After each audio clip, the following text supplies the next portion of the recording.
Welcome back to another segment of Behind the Scenes of the Waltons. Today I'm going to be covering episode 6 from season 6, The Volunteer. If you're enjoying these segments, please do hit like and subscribe. The Volunteer was written by Kathleen Haidt and directed by Philip Leacock. This episode has two storylines, as most of our episodes do. One of them follows what's going on with the relationship between Erin and GW. Of course, most of you know that GW started off as Merie Ellen's boyfriend, and we had that wonderful sort of storyline about the catcher's mitt versus the dress and the love triangle between GW and Martha Rose Coverdale and Merie Ellen, and then the fun stuff in the Easter story when Merie Ellen teaches GW to dance. So there was some really nice things in that relationship. The quilting, when GW feels like he should start actually courting Merie Ellen, and Merie Ellen, of course, is completely against that whole idea that a quilting means that a young woman is now on the marriage market. So we had our journey as a sort of couple. I think mostly Merie Ellen thought of him as a good friend and someone to play catch with, someone to play baseball with.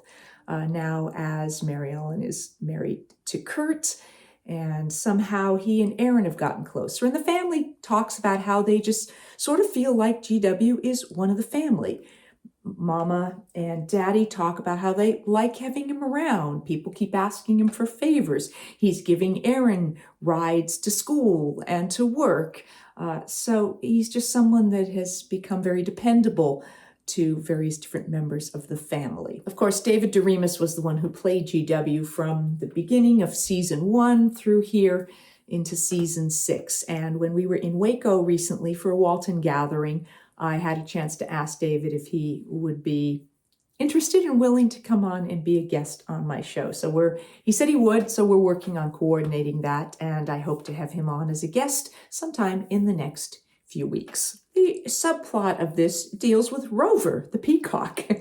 Rover seems to be disgruntled, and Grandpa's pretty sure that what Rover wants is his own girlfriend. So a parallel story of romances. Early on, we see Jim Bob, and he is up on the roof of the barn. Yet another time when one of us is on the roof of one of the structures.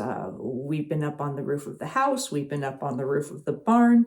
Numerous people are up and down in the tree house. So they certainly didn't hesitate to put us up on these various different structures. The only time I ever remember it being a stunt double was in the circus, the carnival, when Merie Ellen is supposed to be trying to tightrope walk on the roof of the barn. That was the only time I remember it ever being a stunt double. There is another storyline that involves Maude Gormley. I really gotta go, Mrs. Gormley. That Mrs. Gormley sounds like an old lady. Call me Maude, or don't call me at all. Maude, as we have established in earlier episodes, likes to paint. And she has previously sold some of her paintings at Ike Godsey's store. Well, at this point, she has a lot more paintings. Early, we see her painting Erin. We never see that portrait that she is painting. But here, we are out in Franklin Canyon. Anytime you see this bigger lake, that is typically Franklin Canyon, which was a reservoir about 15, 20 minutes from Warner Brothers Studios. It's right at the intersection of Coldwater Canyon and Mulholland Drive. Mulholland Drive, of course, is a well-known Hollywood street that has been utilized in various different movies. It's been talked about. There was even a movie, I think, called Mulholland Drive. So a well-known site with views all overlooking the valley. So quite a beautiful spot for young people to go and park. Maude comes into Ike's store, and she is asking if there has been a reply to a letter, which she then finds out she never even sent. It was to an agent, basically. She's looking for someone to represent her work. And Ike basically proposes that he be Maude's agent because he's right there. And he can certainly sell her paintings and take that 10% commission. So Maude decides to give him a try. I noticed family dynamics tended to shift around a bit. In this case, Ben is wanting to use the printing press for something, and it's not working properly. It looks like he hasn't used it in a while and he hasn't been maintaining it. So he's having trouble getting it going. Jason comes in. Ben asks Jason about it, and Jason suggests it be basically serviced and that he will help Ben. I thought that was interesting because I don't remember ever there being a conversation about Jason being mechanical in any way. He did help out in the mill, but not necessarily with the equipment. Jim Bob always seemed to be the mechanical one, but in this case, they decide to give this little scene to Jason and Ben.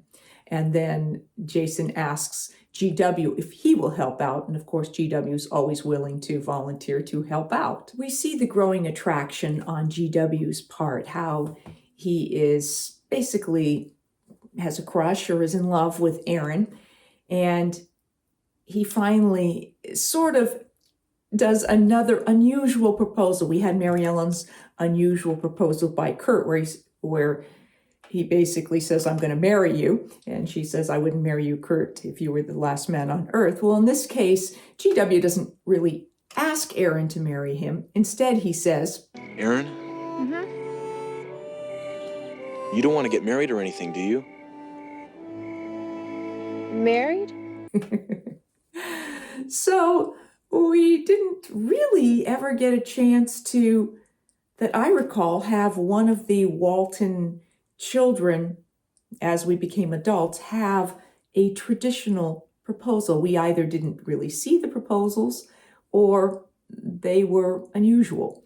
I think perhaps with the exception of, I think Paul Northridge sort of proposed a little more traditionally to Erin. Clearly, Erin's initial response is not, oh yes, I'm dying to marry you, but she debates. She really likes GW. She wants him in her life, but I think she starts trying to maybe talk herself into the marriage. Like maybe she feels more for him. Maybe she's in love with him and she doesn't realize it. And John and Olivia have a little bit of a conversation and they talk about how they like GW. And here's where we get a throwback mention to Chad, where John says, well, I like GW. A lot better than that Chad she used to go with.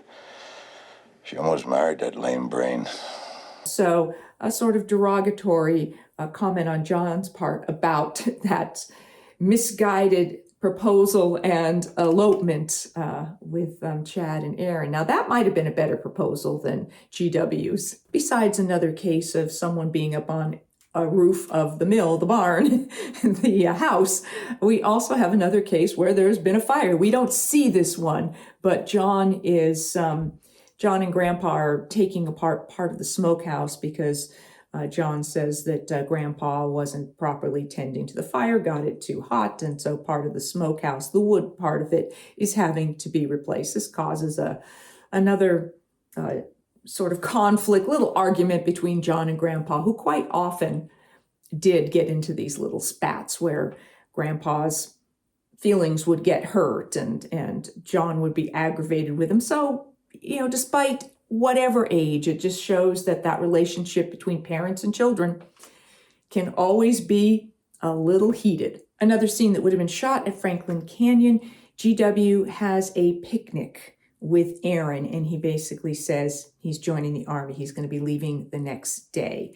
And so this throws Erin into a dilemma. She doesn't want to lose GW. And I guess he has then sent her a letter, and, she's reading this letter all the time. She goes by to see Merie Earle, who is gardening with Grandpa, and they tease about GW. And she's like, well, GW's nice, but you wouldn't want to marry him. And Erin is not yet confessing to Merie Earle that she has indeed been asked by GW and turned him down. And now she feels responsible for the fact that GW has gone off and joined the Army. Now we see him come back to the house to visit one night, and he is now in uniform and looking very sharp and official, wanting to give GW and Erin some private time. Olivia says to John, "Come on, we're gonna go upstairs to bed," and it's pretty early. So, but he does say he's going to work on the accounts. But it did seem like this was unusually early for Mama to be saying, yeah, we're going to bed. And then Elizabeth comes in, finds out GW's there. She wants to go down and see him. And they say, no, leave him alone. Well, instead she runs to the boys' room. So they all go running downstairs. So there is no private time for Erin and GW. Back with Maude stopping by Ike's store, she has come in there at one point, and there's a woman there who sees some of Maude's artwork and buys one of the pieces. Ike's all excited. He's like, oh, we sold our first painting. She's like, our first painting? And she's like getting a little snooty with Ike about this. She says, don't worry, you'll get your commission, even though you didn't earn it. She comes back a little later to give him his commission and basically says that she doesn't think Ike's doing a very good job as an agent. He isn't going out and soliciting buyers. And so she says she is indeed going to hire this agent from some other place, from New York or something. And I think Ike's feelings are hurt. And I think Maude's just getting a little full of herself because she sold a couple of paintings. Erin does realize how much she is missing GW, and he does then invite her to come see him at Fort Lee in Rockfish. Of course, Mama and Daddy are like, no way.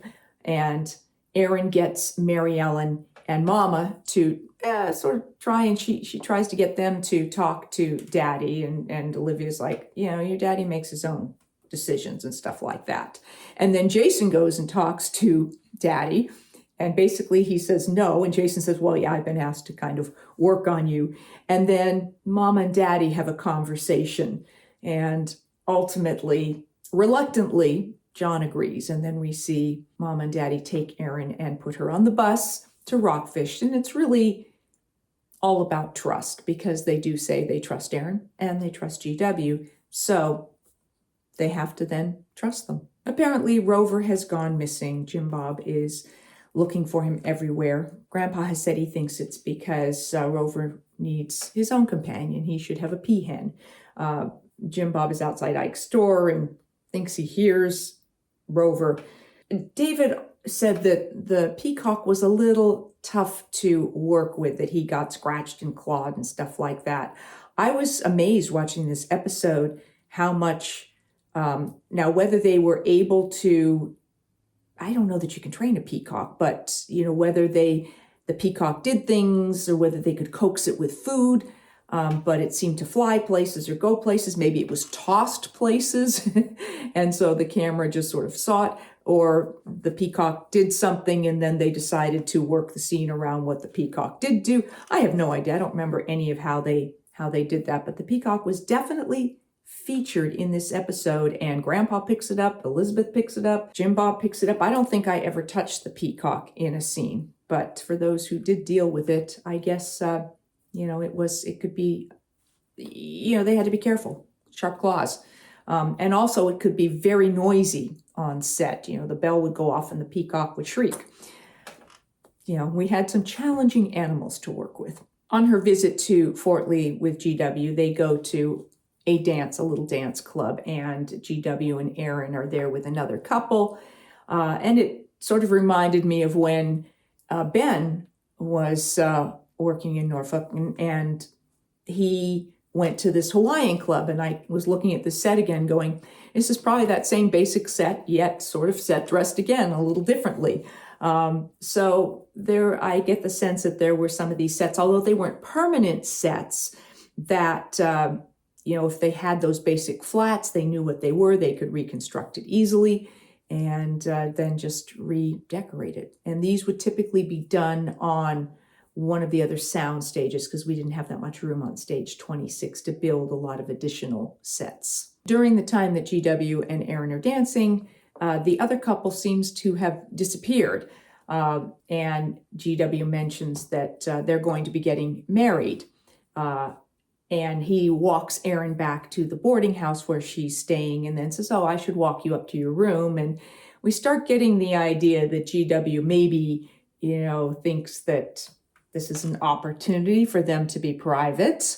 And Erin's feeling very uncomfortable with all of this. And ultimately, nothing happens and GW leaves. And I think he feels a little uncomfortable with the whole thing too. He goes back to the barracks and gets teased about Erin and ends up punching the guy, saying basically Erin's not that kind of girl. Erin returns home and says that they have determined that GW and Erin, that she considers him her best friend. So she's very happy with the outcome of the visit, that it reconciled for her what their relationship is and that they'll just be friends. And Jim Bob's car is missing, and John says I think it's John says that Grandpa took it. Now, of course, Will doesn't drive, so Will would not have been the one driving it, but we sort of see the car coming back, and it's kind of far enough away that we can't really tell who's driving it, but somebody is wearing Will's wardrobe and hat to look like him, and by the time we actually see Will emerge from the car, it is clearly Will. And he has brought back Rover and a companion peahen for Rover. So Rover's also given an opportunity to have a relationship, but in the end, the narration says that like Erin and GW, basically Rover and Ruby, the peahen, become just friends. Thank you for joining me for this segment of Behind the Scenes of the Waltons. I'll be back with more episodes, more Ask Judy, and more special guests. Thanks for watching.